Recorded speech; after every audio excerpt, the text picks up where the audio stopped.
Have you ever been somewhere that felt wrong? A place where the air seemed heavier, the shadows deeper, and the silence louder than it should be. That's exactly how the Appalachian Mountains felt to me and my wife, Emily, during what was supposed to be a romantic anniversary trip. But what started as a dream getaway turned into a nightmare I still can't explain. And by the end of this story, you might understand why I'll never set foot in those mountains again. This isn't just a story about a camping trip gone wrong. It's about something far darker, something ancient, something hungry. Emily and I had been together for 7 years, married for 1. She's my best friend, kind, patient, and always up for an adventure. Me, I've always been the practical one, the guy who likes to plan everything down to the last detail. But Emily, she's the one who loves ghost stories, urban legends, and anything that sends a chill down your spine. So when she suggested we camp in the Appalachian Mountains for our first wedding anniversary, I was hesitant. I'd heard the stories, the strange whispers, the unexplained sightings, the legends of things that lurk in those ancient woods. But Emily was so excited, and I couldn't say no. We packed up our car and drove to West Virginia, where the Appalachians stretch their dark, forested arms. The drive was beautiful, rolling hills, dense forests, and the occasional glimpse of mist curling through the valleys. When we arrived at the campsite, it was bustling with other campers. The weather was perfect and the atmosphere was lively.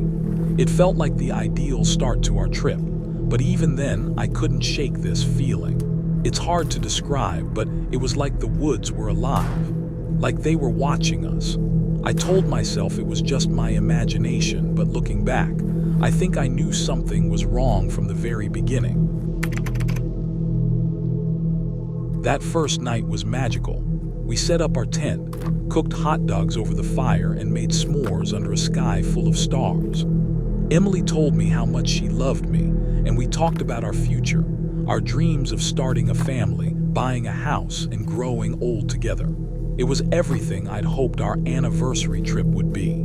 But as we zipped ourselves into the tent that night, I couldn't shake this strange feeling. It was like the woods were closing in around us. The air felt heavier, and the silence, it wasn't peaceful. It was oppressive, like the forest was holding its breath. I told myself it was just my imagination, fueled by all the creepy stories Emily had told me about the Appalachians. Still, I slept with one eye open, and that's when I heard it, the first whisper.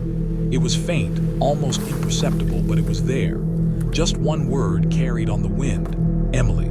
I sat up, my heart pounding. Emily was asleep beside me, her breathing slow and steady. I told myself it was just the wind, or maybe another camper nearby. But deep down, I knew it wasn't. The next morning, I asked Emily if she'd heard anything during the night.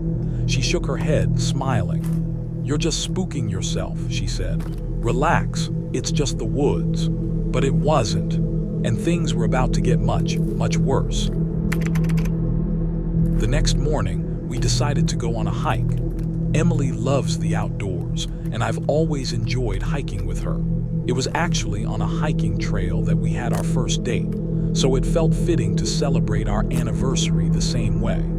We chose a 5-mile trail that was labeled as difficult, but nothing we couldn't handle. The trail was beautiful at first, lush greenery, the sound of birds chirping, and the occasional glimpse of wildlife. But about a mile in, we found something strange. Just off the trail, behind a cluster of rocks, were bones. Ivory white and scattered, like whatever they belonged to had been dragged there. Emily was fascinated. She's always been into biology, so she rushed over to take a closer look. "It's probably just a deer carcass," she said, poking at the bones with a stick. But something about it didn't sit right with me. The bones looked too clean, like they'd been picked apart by something that wasn't an animal. I told Emily to leave it alone, and we kept going. But as we hiked further, things started to feel off. Our hiking app, which we'd used 100 times before, started glitching. It kept telling us to turn around, even though we were following the trail markers. The app had never done that before. It was like the trail itself didn't want us there. Then we reached a cave. Emily said it was part of the trail, but she hadn't mentioned it before. I'm claustrophobic, so the idea of walking through a dark, narrow cave terrified me. But Emily assured me it was safe. "It's just a short walk," she said. "We'll be out before you know it." Reluctantly, I followed her inside. The cave was damp and cold, with jagged rocks underfoot. I kept my eyes shut tight, gripping Emily's hand as she led the way. But then I heard something behind us. A loud crunching sound like hooves on rock. Emily said it was probably a deer, but it didn't sound like any deer I'd ever heard. It sounded wrong. "Run!" I shouted, pulling Emily with me. We sprinted through the cave, the sound of whatever was behind us growing louder and louder. When we finally burst out into the sunlight, I didn't look back. We ran all the way back to camp, and by the time we got there, I was shaking. Emily tried to brush it off, but I could tell she was scared too. That night, things got worse.